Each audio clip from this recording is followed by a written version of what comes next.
把握圣经脉络，传扬救赎福音。欢迎收听、收看地级福音 TV。 지난주까지 이제 다니엘서까지 봤습니다.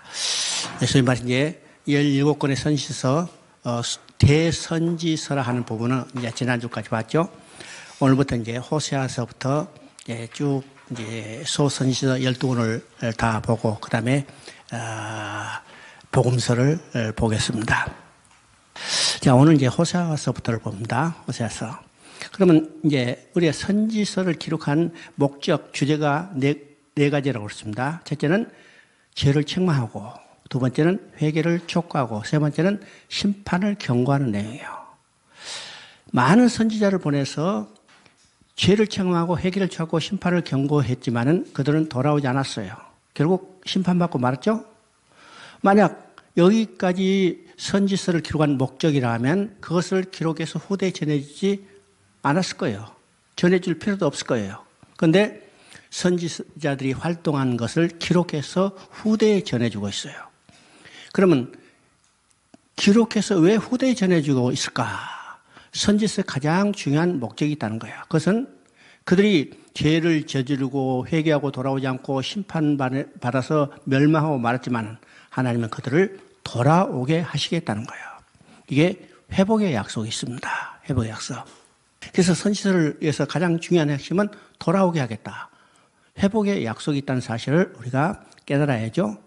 그래서 이제 선지서는 선지자들의 예언의 이중성을 이해해야만 정확히 이해할 수 있습니다. 자, 선지자들이 당대에 예언하는데 그 당대에 예언하는 것은 유다가 멸망받고 포로로 끌려가서 돌아올 것에 대한 것이지만은, 자, 그것이 1차적인 것이라면 거기에 겹쳐 있는 것이 어떤 것인가? 노예된 인간들이 해방돼서 돌아올 인간의 영적 구원에 있다는 사실을 우리가 보게 됩니다. 그러면 영적 구원은 누구를 통해서 이루어질까? 예수 그리스도예요. 그러니까 선지서에서 핵심적인 주제는 예수 그리스도를 증거하는 겁니다. 그죠? 성경은 어떤 책이라고 했어요?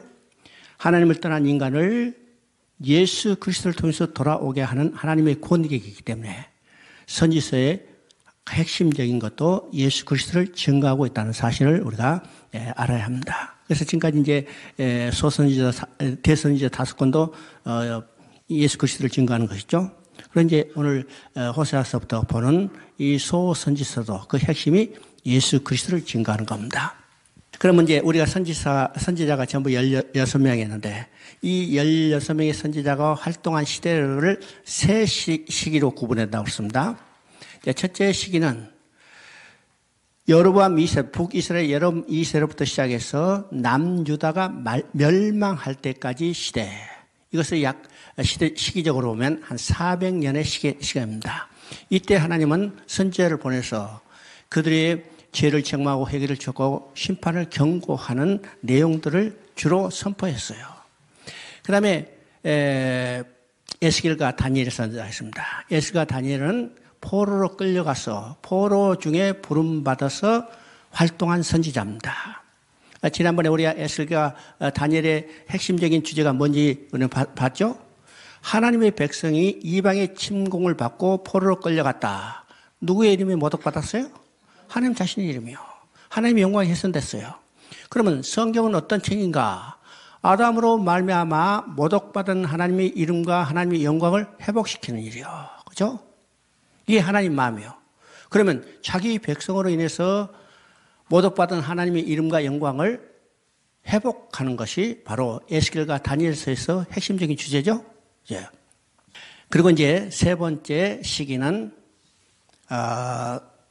포로에서 돌아와가지고 부름받아서 활동한 선지자입니다.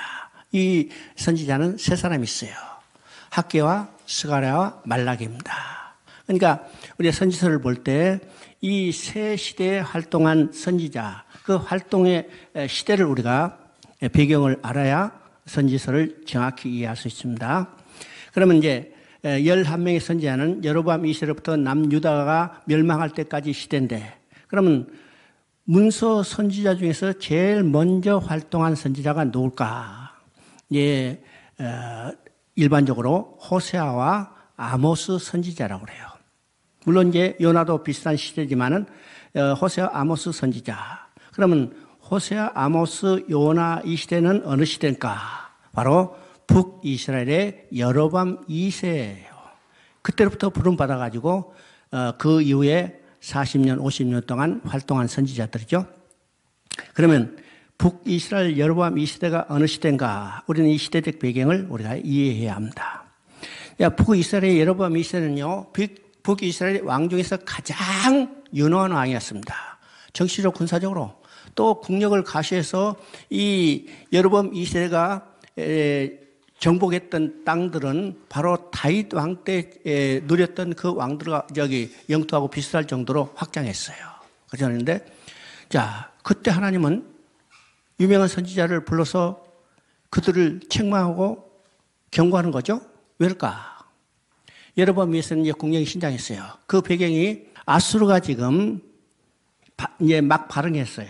발흥해 있는데 아직 내부 조직이 튼튼하지 못하죠. 그러니까 외부적으로 신경을 쓸 여가가 없어요. 그래서 그 틈을 이용해서 북이스라엘과 남유다는 이제 우시아 왕 때 비슷한데, 남유다가 국력을 신장했어요. 자, 우리는 여기서 생각해 봅니다. 나라가 강성하고 국력이 신장하고 경제적으로 성장하면, 편히 잘 살아라 이렇게 할 것 같은데, 유명한 선지자를 보내서 그들을 죄를 책망하고 회개를 촉구하는 거예요. 왜일까요? 왜일까? 경제적으로 성장하고 부강해지면 영적으로 타락하고 사회적으로 부패할 가능성이 가장 많은 겁니다. 우리가 사사기 19장에서도 이미 봤죠?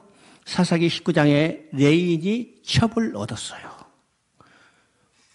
17장에 나오는 레인은 먹고 살기 힘들어요. 그죠? 그래서 오늘 어디서 잘까? 이리저리 헤맸어요. 그러다가 미가가 오늘 내가 우리 집에서 제사장 오늘부터 해라. 내가 해마다 은열과 어복화물과 먹을 것을 주고 우리 집에서 같이 자니까 만족하게 하겠다 그랬어요. 참 경제적으로 어렵고 힘들었겠죠?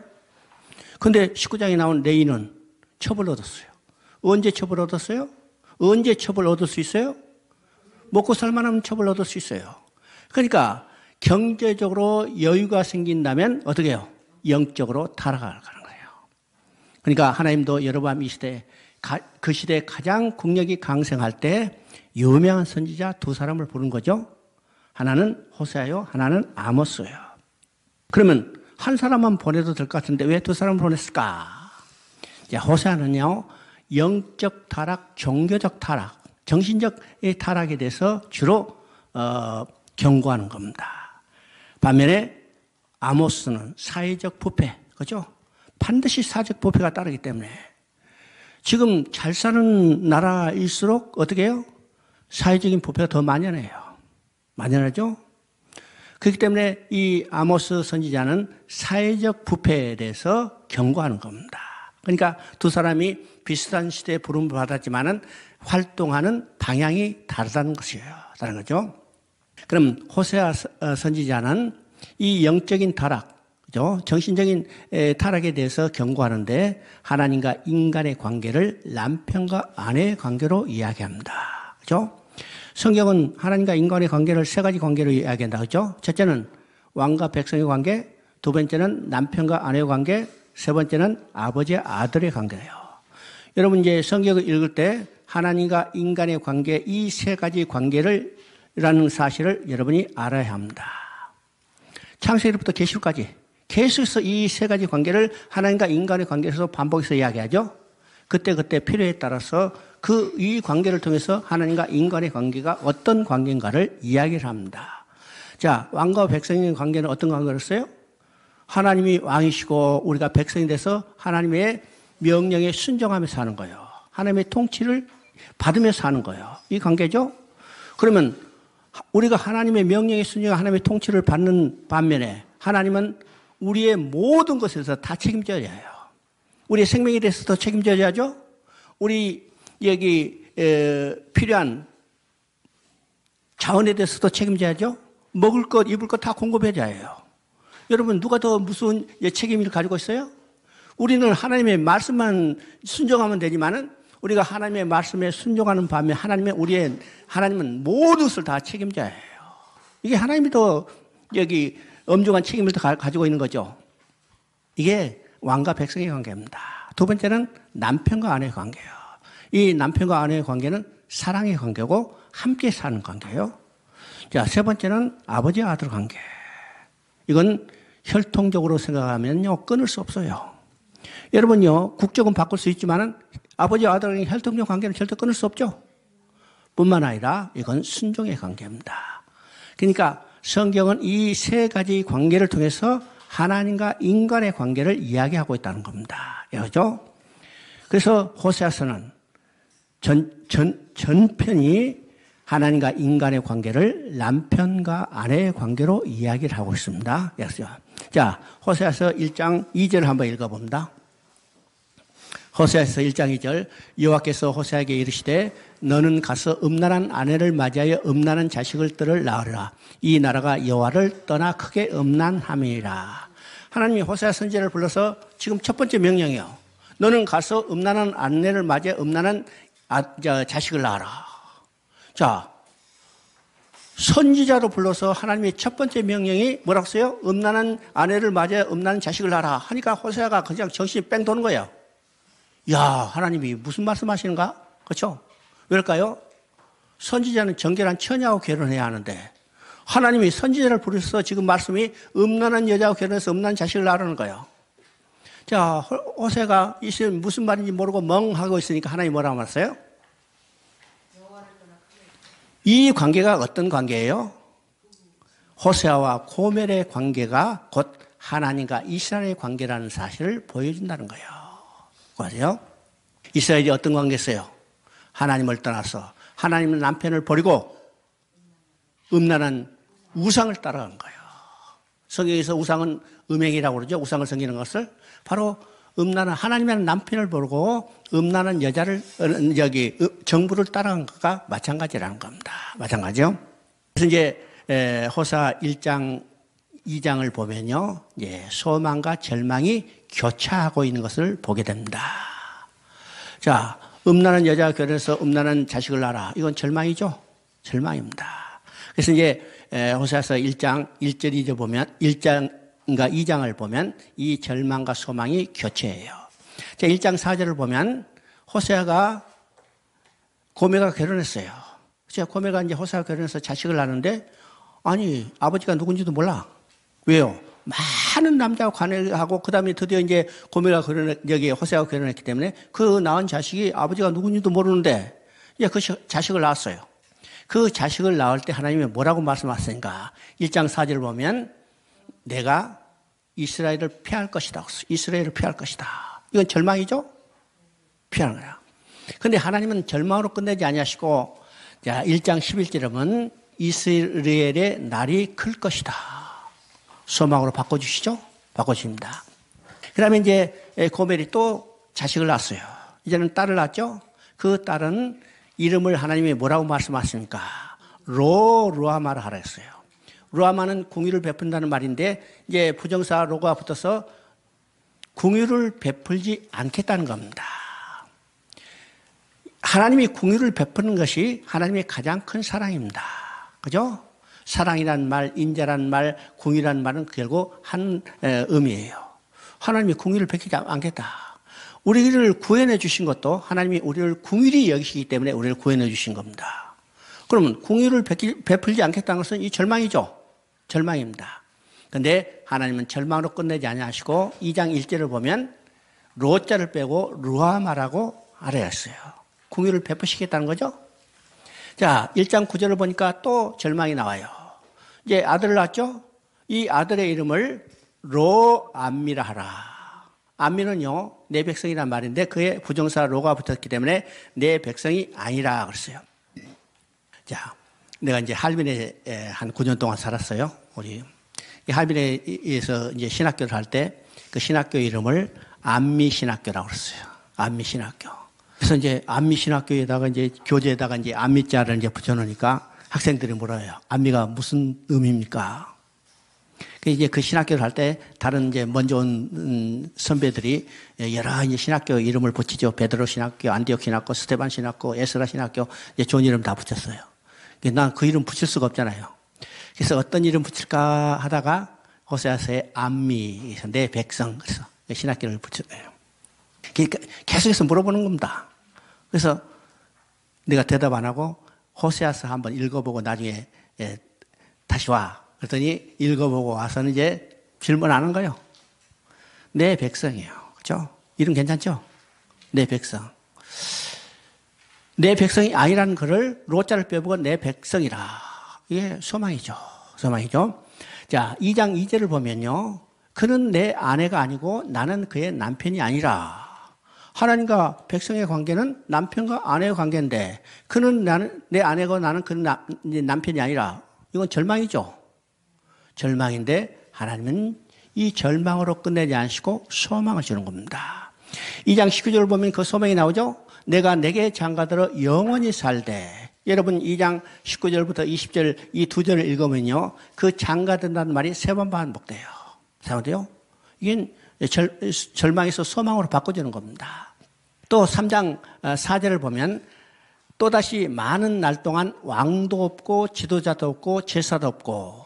자, 이건 완전히 절망입니다. 왕도 없어요. 지도자도 없어요. 제사도 없어요. 왕도 없고 지도자 없다는 것은 이건 무정부 상태입니다.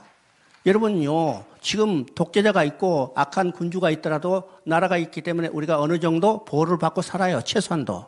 근데 그게 없다면 무정부 상태. 이건 무서운 상태입니다. 이게 짐승이 사는 세계하고 똑같아요.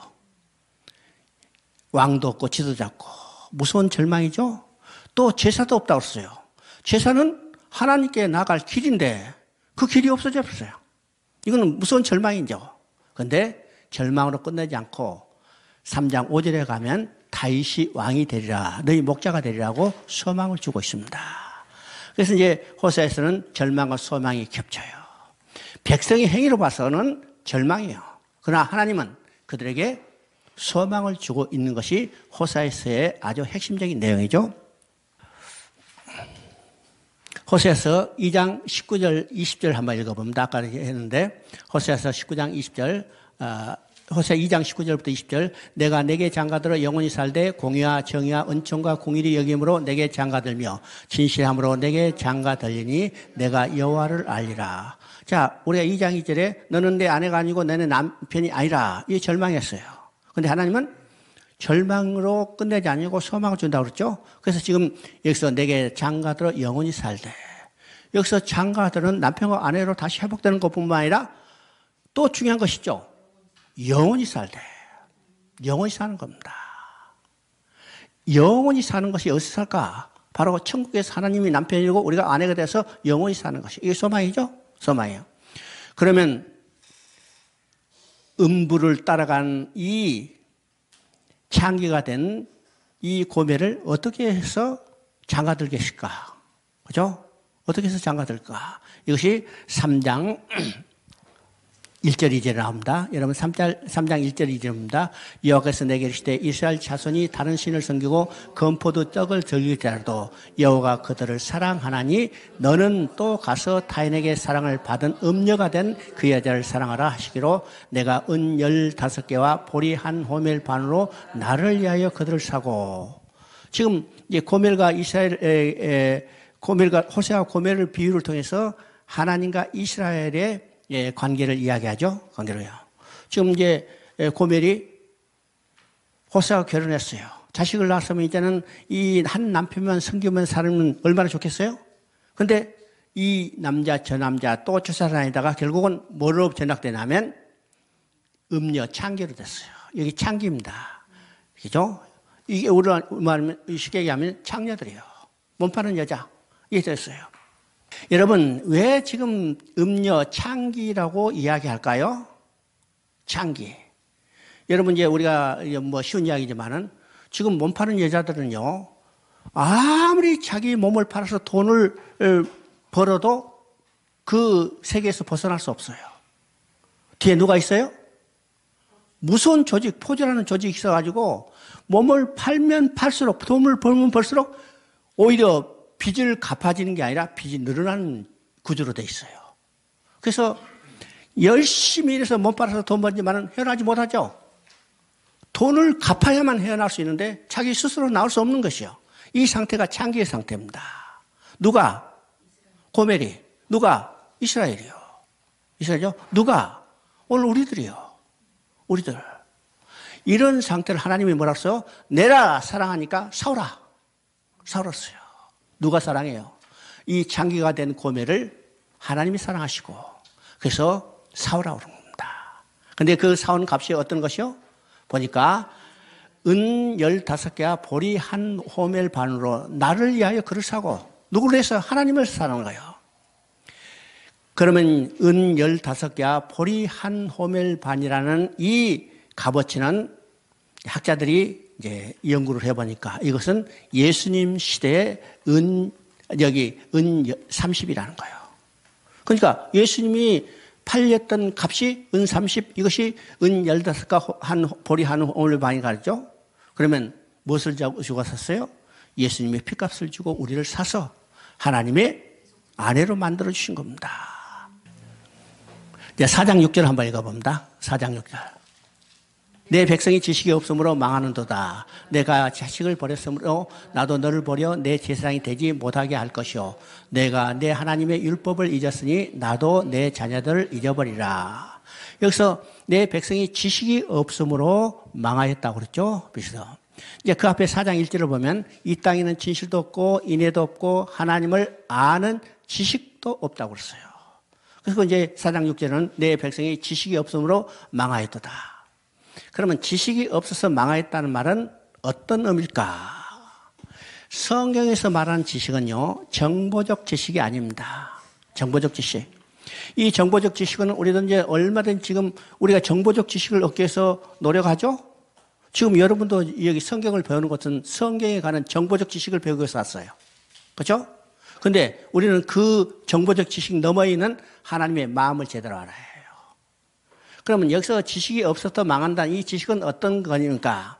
이건 정보적 지식이 아니라 관계적 지식을 말합니다.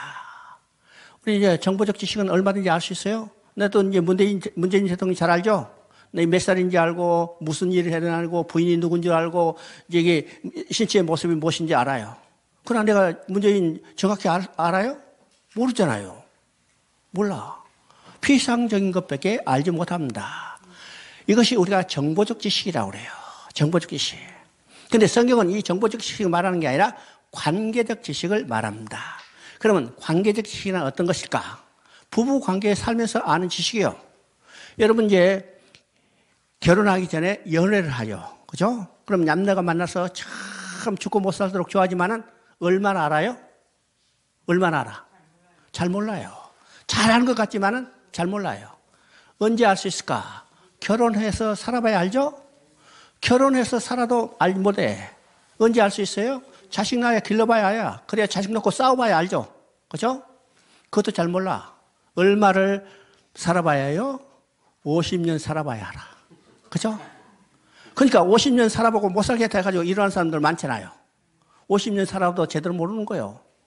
이게 관계적 알미입니다. 남편과 아내로서 서로 삶 속에서 부딪히며 그가 누구인가를 정확히 아는 것이 관계적 알미죠. 그러면 하나님과 우리도 이 지식이 없다는 것은 정보적 지식이 아니라 관계적 지식입니다. 관계적. 하나님이 진정 누구이고 하나님이 진정 나를 위해서 무슨 일을 어떻게 해주신가를 정확히 안다는 이 관계적 지식. 이 지식이 없어서 망했다는 겁니다. 맞아요? 이 성경은요. 의외로 우리가 생각하는 것보다 훨씬 더 하나님을 아는 지식이 많아지기를 우리에게 요구하는 겁니다. 요구하는 거죠. 그 지식은 관계적 지식이요. 관계적 지식. 그래서 6장 3절에도 여호와를 알자, 힘써 알자. 그러면 뭘 알아요? 우리 정보적인 지식으로 아는 게 아니라 관계적 삶을 통해서 깊이 깨달아야 한다는 겁니다. 깨달아야죠. 그 다음에 6장 6절에도 말합니다. 나는 인애를 원하고 제사를 원하지 아니하며 번제보다 하나님 아는 것을 원하는 거라. 이건 종교적 형식으로 드리는 이런 것이 아니고 진정 하나님이 어떤 분인가를 이 관계적 삶을 통해서 알고, 그죠? 그것이 더 중요하다는 겁니다. 중요하다는 거죠. 자, 6장 6절 7절 한번 읽어봅니다. 나는 인애를 원하고 제사를 원하지 아니하며 번제보다 하나님을 아는 것을 원하노라. 그들은 아담처럼 언약을 어기고 거기에서 나를 반역하였나이다. 자, 여기서 이제 하나님이 원하는 것이 있다고 그랬어요. 그 원하는 것은 인애를 원하고 제사를 원치 않냐며 번제보다 하나님을 아는 것을 원하노라. 그죠? 하나님을 아는 것을 원한다고 했어요. 하나님 번제를 드리라고 했어요. 근데 번제보다도 하나님을 아는 것을 더 원한다고 그랬어요. 왜일까? 하나님을 알지 못하고 형식적으로 드리는 번제는 하나님이 원하지 않는다는 거예요. 하나님을 진정으로 알고 번제의 의미가 무엇인지를 알고 그 바탕에 번제를 드려야 그때 하나님이 기뻐 받으시는 거죠. 그런데 하나님을 알지 못하고 하나님이 원하신 것이 무엇인지를 알지 못하고 드리는 이 형식적인 번제는 하나님이 원치 않는다는 거예요. 원치. 그리고 그들은 아담처럼 언약을 어기고 그랬어요. 여기서 아담이 언약을 어긴 언약은 어떤 것이에요? 아담이 어긴 언약은 어떤 것이요? 창세기 2장 17절 선악과를 따먹은 거예요. 그러니까 선악과는 여기서 성경에서 분명히 언약이라고 이야기하죠. 왜요? 성경이 지금 아담이 언약을 어겼다는 것은 선악과를 따먹는 이 창세기 2장 17절의 말씀을 어겼기 때문이에요. 그죠? 그러면 창세기 2장 17절은 어떤 것이요? 창세기 2장 17절. 세 가지 관계를 이야기했죠. 남편과 아내, 왕과 백성의 관. 그 왕과 백성의 관은 법이요. 또 남편과 아내의 관은 사랑의 언약이요. 그죠? 아버지 아들 관계는 순종의 말씀이요. 자, 이 언약을 어긴 겁니다. 언약인 거죠. 자, 11장 1절 한번 읽어봅니다. 11장 1절. 내가 사랑하여 내 아들을 애굽에서 불러냈거늘. 자, 내가 쭉 읽어봅니다. 내가 걸음을 가르치며 내 팔로 안고 내가 그들을 고치고 내가 사랑의 줄로 그들을 이끌었도다. 그들은 내게 돌아오기를 싫어하고 내 백성이 끈끈내 내게서 몰려갔고 돌아오라 할지라도 일어나는 자가 하나도 없도다. 2절을 보니까 그들은 부를수록 그들은 점점 멀리 갔다. 3절에서는 이 같은 부모의 사랑 은혜를 그들이 알지 못하였도다. 내 마음이 내 속에서 돌이켜 나의 궁일이 온전히 불붙듯 하노라. 여러분요, 호세아 11장을 보면 부모가 자녀를 기르는 그 모습과 똑같이 묘사되어 있습니다. 묘사되어 있죠? 지금 1절을 보니까 내 아들을 애굽에서 건져냈고 내가 걸음을 가르치며 그를 안고 다녔다. 이건 부모가 자녀를 어린아이를 지금 걸음마를 가르치고 안고 다니는 모습과 똑같죠? 또 그들이 잘못했을 때 그 부모의 마음은 어떤 것이요? 그들이 돌아오기를 간절히 기다리고 애타고 속타하는 마음을 그대로 묘사했습니다. 묘사했죠? 자, 돌아오라 하였지만 그들은 끝끝내 거기 가고 돌아오지 않았다. 그러면 하나님은 그들을 버리실까요? 부모가 자식을 버려요? 절대로 버리지 않죠. 하나님도 마찬가지로 거기 가고 반영한 그들을 돌아오도록 하고 그들이 돌아올 때까지 끝끝내 기다리시는 것이 하나님 마음이요. 그죠? 그래서 이제 9절을 보면 내가 하나님이요 사람이 아니니라. 그죠? 여러분 이제 11장 9절을 한번 읽어보면 내가 하나님이요 사람이 아니니라. 이 말은 어떤 말일까요? 사람이라면 버려버릴 수도 있어요. 그죠? 사람이라면 버려버릴 수도 있고 포기해버릴 수도 있지만은 하나님이시기 때문에 절대로 포기하지 않으시고 절대로 버리지 아니하신다는 거예요. 이게 하나님 마음이 어떤 것인가를 그대로 드러내고 있습니다. 들어가시죠. 자, 14장 4절 한번 봅니다. 14장 4절 내가 그들의 반역을 고치고 기쁘게 그들을 사랑하니 나의 진로가 거기서 떠났습니다. 자, 반역하고 폐역했던 그들에게 진로가 떠났다. 그러면 이 진로가 어떻게 떠날 수 있어요? 이 진로를 누구에게 쏟으셨어요? 예수님께 쏟으시고 우리에게 쏟을 진로를 보내지 않은 것이죠. 그러니까 여기서 진로가 떠났다 이 말 속에 하나님은 공의의 하나님이시기 때문에 우리에게 쏟을 진로를 예수님께 쏟고 우리에게 쏟을 진로는 예수님이 대신 받고 우리는 삶을 얻게 되는 것을 이야기하죠. 자, 그 다음에 요엘서를 봅니다. 요엘서는 어느 시대에 활동한 선지자냐 하면 우리 이제 요아스 왕 시대입니다. 그러면 요아스 왕은 어떤 왕이에요? 우리 이제 열왕기 하 11장을 볼 때 그때 이제 어떤 일이 벌어지는가? 북이스라엘 아합과 이세벨의 딸이 아달랴가 남유다로 시집 와가지고 자기 시아버지가 죽고 남편이 죽고 아들이 죽으니까 이제는 아달랴가 스스로 왕위에 올랐어요. 그죠? 스스로 왕위에 올라서 하는 일이 뭐냐면 왕의 후손을 다 진멸시키는 겁니다. 그죠? 왕의 후손을 진멸시키는 것은 어떤 일이요? 다윗의 후손을 끊어버리는 겁니다. 그러면 다윗의 후손을 끊어버린다는 것은 어떤 의미요? 다윗의 후손 가운데 태어날 예수 그리스도가 태어나지 못하도록 대적하는 거예요. 대적하죠? 이건 뱀의 후손이 여자의 후손이 태어나지 못하도록 대적하는 성경의 일관된 역사입니다. 그죠? 자, 이 가운데 이 아달랴의 딸 여호사바가 1살 된 자기 어린 조카 요아스를 품에 숨고 가서 6년 동안 성전에서 길렀어요. 그래서 6년이 지난 후 7년째 이제는 아달랴를 몰아내고 요아스가 왕에 오릅니다. 그럼 요아스가 이제 왕에 오를 때는 몇 살이에요? 7살이잖아요.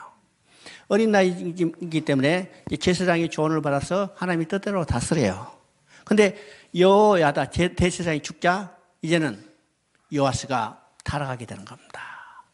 방백들의 말을 듣고 우상을 숭배하게 돼요.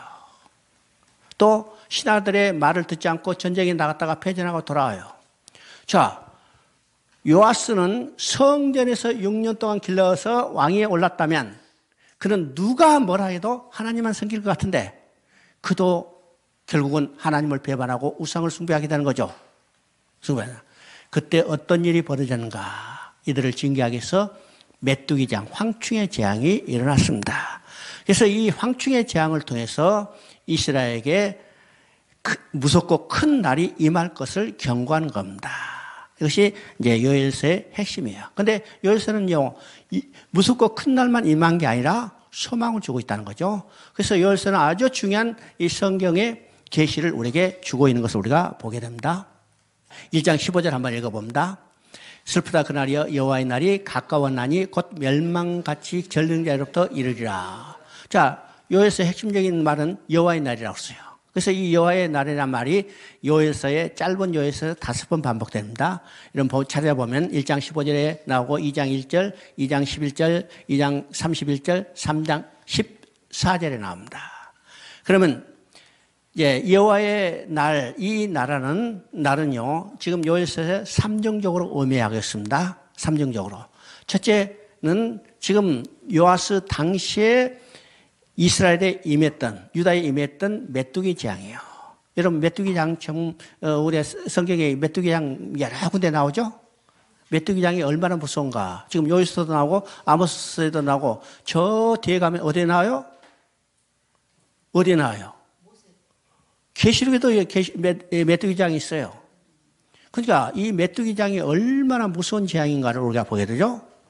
지금 메뚜기 장, 지금 중국에도 저쪽에 아프리카에서 온 메뚜기 장이 지금 임한다고 거의 했는데 지금 임했는지 안 임했는지 모르겠어요. 안 가봐서. 메뚜기 장이 지금 현대에는 그렇게 우리가 실감하지 못하기 때문에 왜요? 메뚜기 장보다 더 무서운 재앙들이 많으니까. 그런데 메뚜기 장이 얼마나 무서운가. 메뚜기 지금 우리가 이제 신문 기사를 보면 중국에 덮칠 메뚜기의 재앙이 한 때가 4천억 마리부터 2조 마리까지 예상된대요. 2조? 그러면 2조, 4천억 마리에서 2조가 한때가 앉으면 어느 정도 피해가 심하느냐. 반경 500km부터 시작해서 400km까지. 그러니까 반경 500km면 얼마예요? 아니, 50km면 얼마예요? 여기서 말해서 반경 50km면 거리로 봐서 여기서 대전까지 가는 거리예요. 그죠? 대전까지 140km 정도 되니까, 그죠? 비슷하죠? 그러면 그 지역이 메뚜기 떼가 한번 앉았다 가면 쑥대밭이잖아요. 새파란 것이 남지 않을 정도로 없어져 버려요. 한 해의 농사가 완전히 피폐하게 되는 겁니다. 근데 그것이 2조 말이면 어떻게 해요? 엄청나죠? 이건 무서운 재앙입니다. 무슨 재앙이죠? 이 메뚜기 재앙을 통해서 여호와의 무섭고 두려운 날이 임할 것을 경고해요. 그러면 요아스 당시의 메뚜기 재앙을 통해서 닥쳐올 바벨론의 침략을 계시하고 있는 겁니다. 이게 두 번째죠. 또 세 번째는 바벨론의 침략을 통해서 바벨론에서 지금 유다가 완전히 멸망되죠. 그러면 마지막 때 일어날 무서운 종말의 때를 계시하고 있는 겁니다. 이게 삼정적으로 계시하죠. 삼정적으로 된다. 그날은 역사에 종말이 있을 여호와의 크고 두려운 날. 그날은 어떤 날이요? 어둡고 캄캄한 날이요. 옛날에도 없었고 이후에도 없을 것이다. 그래서 이 여호와의 날, 메뚜기 떼의 재앙을 통해서 그들이 회개하고 돌아오기를 촉구하는 거예요. 그래서 2장 13절을 보면 말합니다. 회개하고 돌아오라. 옷을 찢지 말고 마음을 찢으라고 했어요.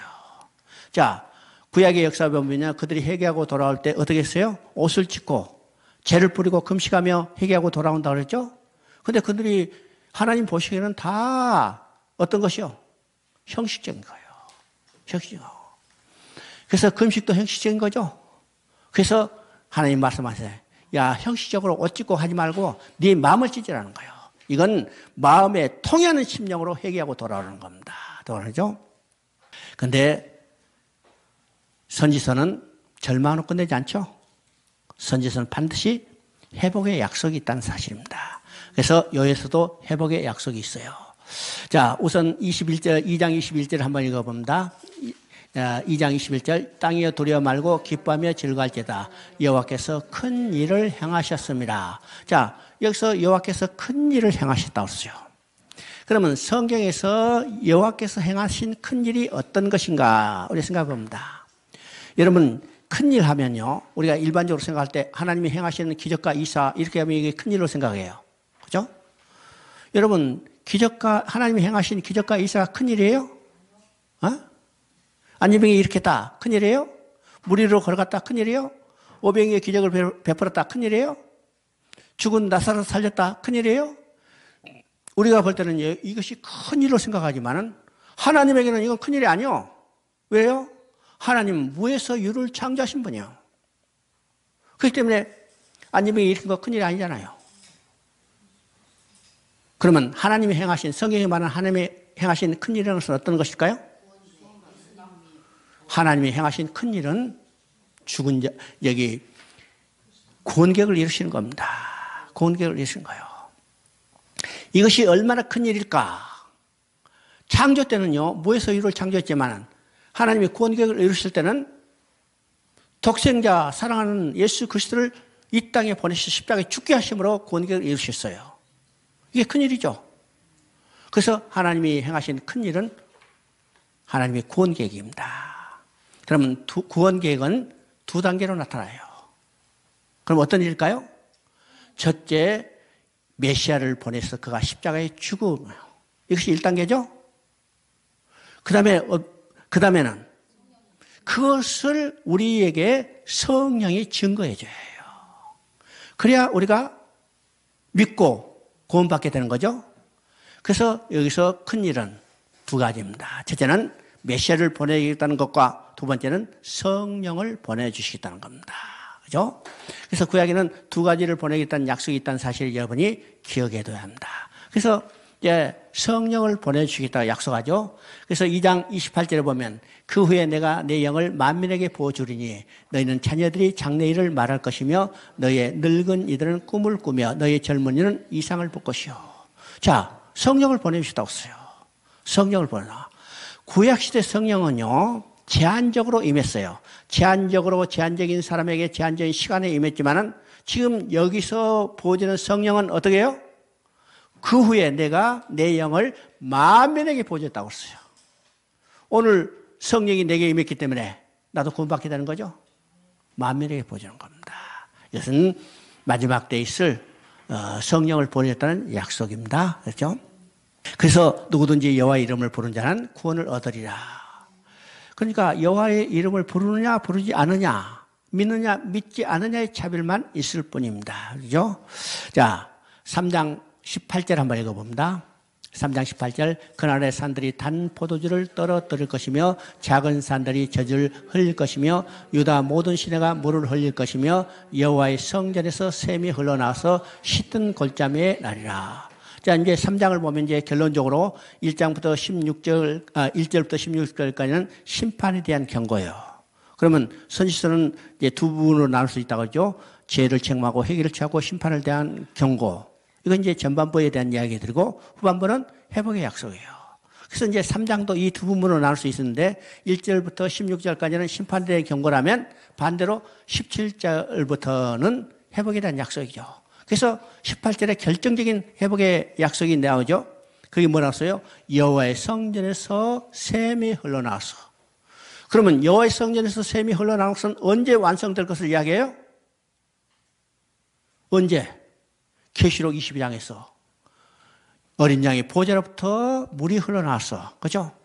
생명수 강물이 흘러나와서 모든 것들이 다 소생되는 놀라운 역사가 나타나는 겁니다. 이 계시는 이미 에스겔 47장, 에스겔은 성전을 두 번 이야기한다고 그랬죠? 8장부터 11장까지는 성전의 우상을 숭배하기 때문에 거기 계신 하나님을 계실 수 없어서 어떻게 해요? 떠나셨어요.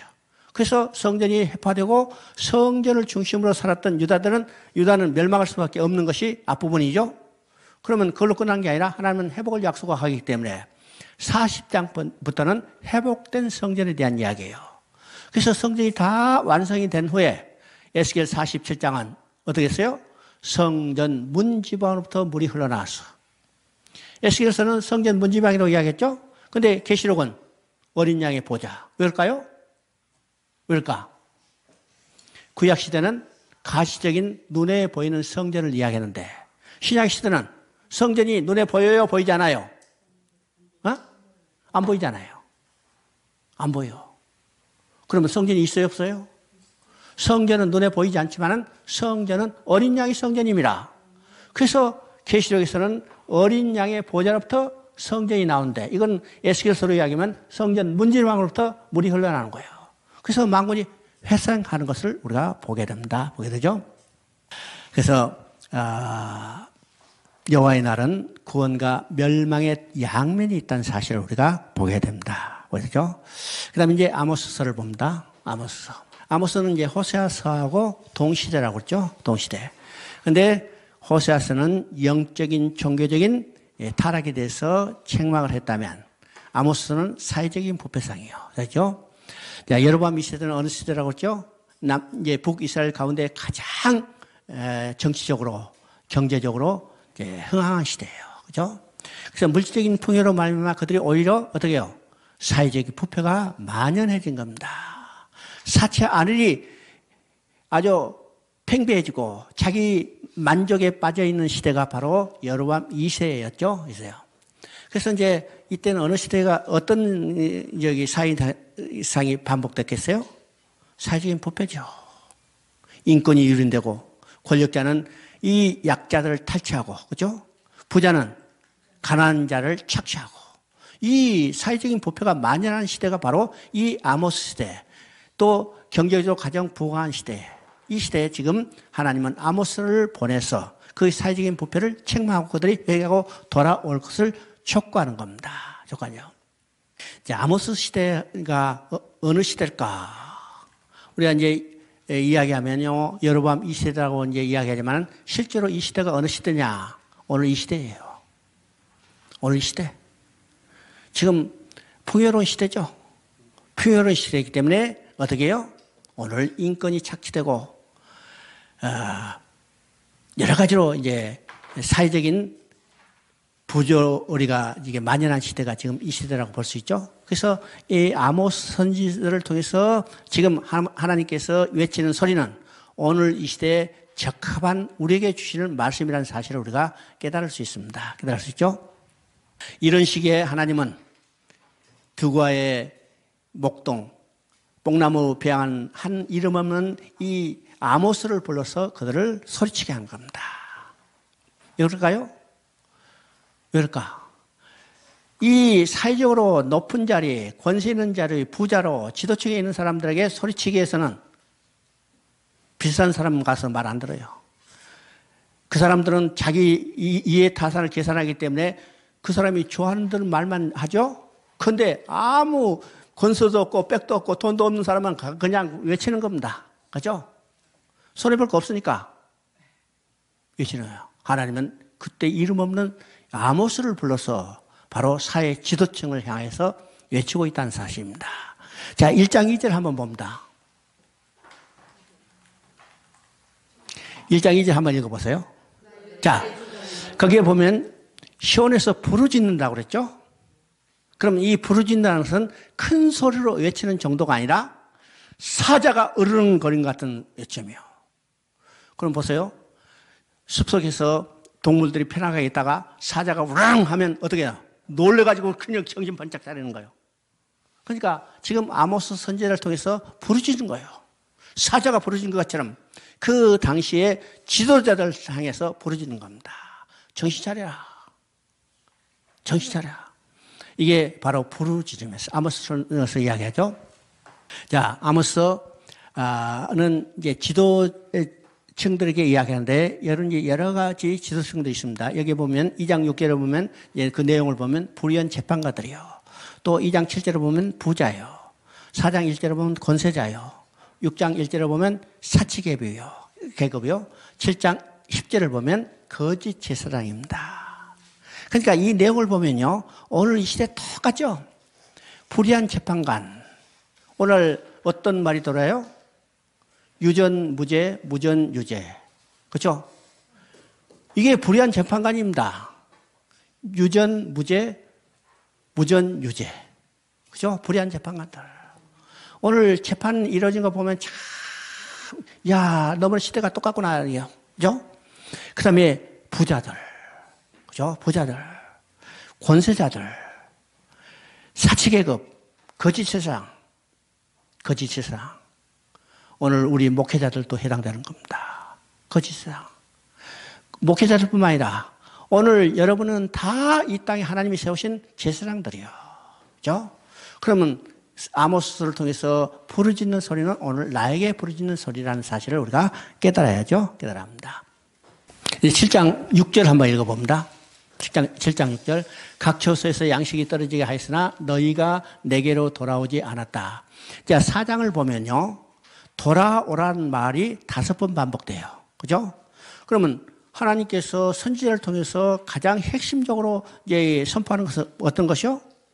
죄에서 회개하고 돌아오라는 거예요. 돌아오라, 돌아오라, 돌아오라. 자, 에레미야 선지서에도 계속해서 반복되는 말이 돌아오라 그랬죠. 돌아오라 하였으나 돌아오지 아니하였다. 이것이 에레미야에서 핵심적인 내용이에요.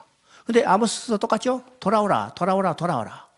자, 그들이 돌아오게 하기 위해서 하나님은 5번의 징계, 재앙을 내립니다. 재앙을 내리죠? 그래서 6절에는 양식이 떨어지게 하였으나, 그러면 양식이 떨어지게 하는 목적이 뭐예요? 굶어 죽으라는 말이에요? 아니죠. 그들이 회개하고 돌아오라는 거예요. 그 다음에 9절을 보니까 곡식을 마르게 하는 태양과 깐부기 재앙으로 쳤으나, 자, 곡식을 마르게 하는 재앙, 또 깐부기 재앙. 요새는 깐부기 재앙 잘 보기가 쉽지 않죠? 농약이 발달해가지고 그냥 농약 뿌리니까 깐부기 재앙이 없어요. 근데 어렸을 때 우리가 농사 지면요, 농사 잘 사짓고 나는데 나중에 시커먼 깐부기요. 그냥 농사 다 버려버려요. 무서운 재앙입니다. 그 다음에 전염병을 보내고 칼로 청년들을 죽였으나 돌아오지 않았다. 성읍과 소돔과 고모라 같이 무너뜨리게 하시나. 이건 전쟁이죠. 그러니까 지금 코로나19 사태도 어떤 것이요? 코로나19도 지금 어떤 것이요? 이 땅의 백성들이 돌아오게 하나님은 하나님의 계시라는 사실이요. 계시라는 사실입니다. 하나님은 이 땅에 여러 가지를 통해서 뭐예요? 돌아오게 하기 위해서인 겁니다. 알겠죠? 그러니까 성경에서 나오는 많은 이런 일들은 어떤 것이요? 그 백성을 짓밟고 멸망시키는 목적이 아니라 회개하는 데 있어요. 우리가 성경을 통할 때 하나님의 성경에 나타난 하나님의 마음은 어떤 것이라고 씁니까? 어떤 것이라고 써요? 심판이 아니라 재앙인데 그 재앙의 목적은 회개하고 돌아오게 하는 데 있습니다.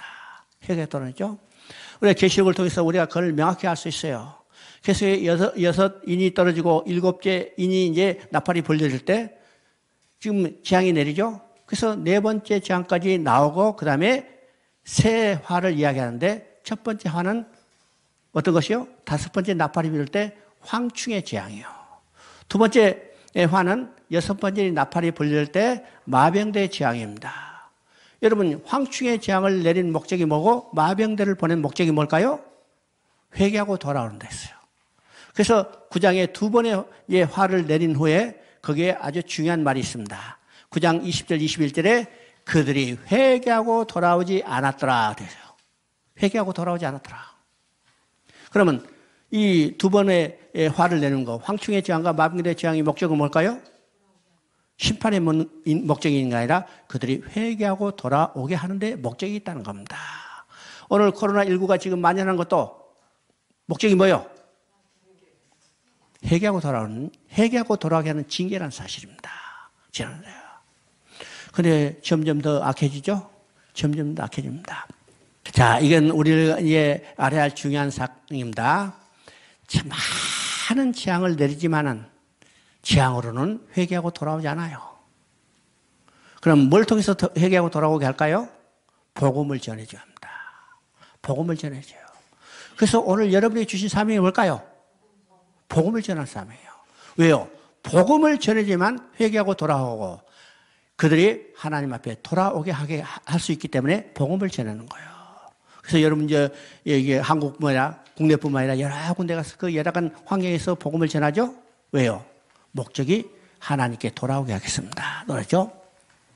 자, 아모스에서 가장 핵심적인 말은 5장 24절입니다. 오직 정의를 물같이 공의를 마르지 않는 강같이 흐리게 할지니라. 왜요? 그 당시에는 공의와 정의가 행행되지 않는 아주 불의한 사회가 만연했기 때문입니다. 아니죠? 자, 오직 정의와 물같이 공의를 마르지 않는 같이 흐리게 할지다. 그러면 공의와 정의가 물같이 공의가 마르지 않은 강같이 흐르게 되는 나라는 이 땅에 존재하지 않아. 세상에 존재하지 않습니다. 그러면 이 나라는 누가 다스리는 나라요? 오직 예수 그리스도예요. 예수 그리스도만이 공의와 정의로 다스리는 영원한 왕이 되죠. 그러면 우리 어디로 돌아가야 해요? 예수 그리스도를 통해서 하나님께 돌아가야 해요. 예수 그리스도의 통치 안으로 예수 그리스도 다시는 메시아 왕국의 백성으로 돌아가야 해요. 그러죠? 자, 이제 7장 7절부터 8절 한번 읽어봅니다.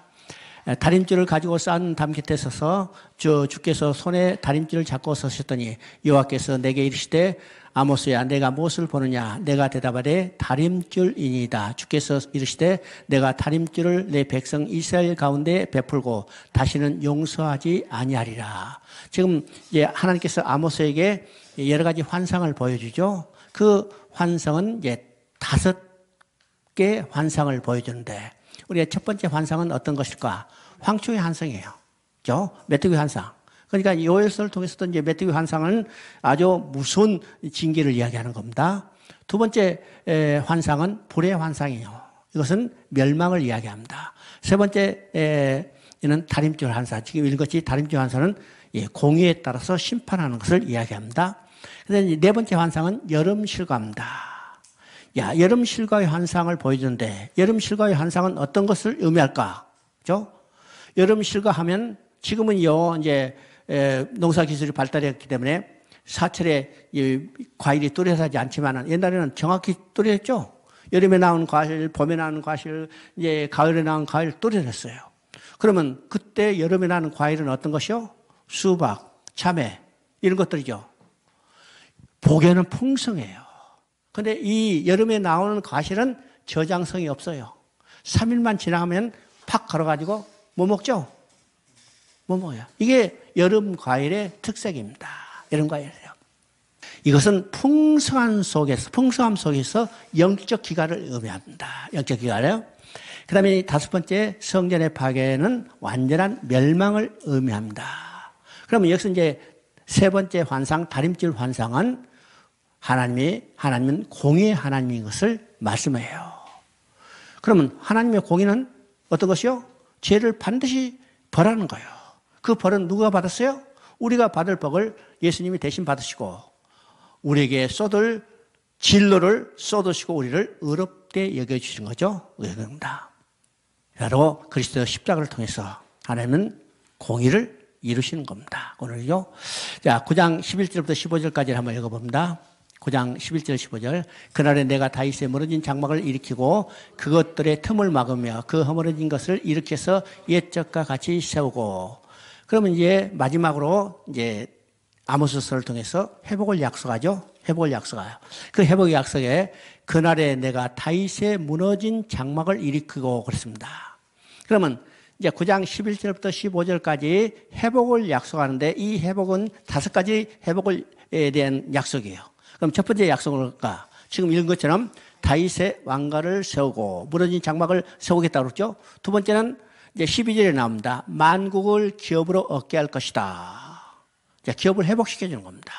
그 다음에 13절은 풍성한 물질적인 축복을 약속하고 있어요. 그 다음에 14절은 그들을 포로에서 귀환할 것을 약속하고 있습니다. 그 다음에 15절은 영원한 왕국을 일으켜 세워주실 것을 약속하는 거죠. 곧 이 약속들은 어떤 것이요? 복음시대에 임할 은혜를 말하는 겁니다. 말하죠? 근데 여기서 무너진 장막을 일으키는 것은 다윗에게 세워진 언약, 곧 왕국을 보존하겠다는 약속입니다. 그러니까 아모스도 심판을 경고하지만 궁극적으로 어떻게 해요? 회복을 약속하고 있다는 사실을 우리가 보게 됩니다.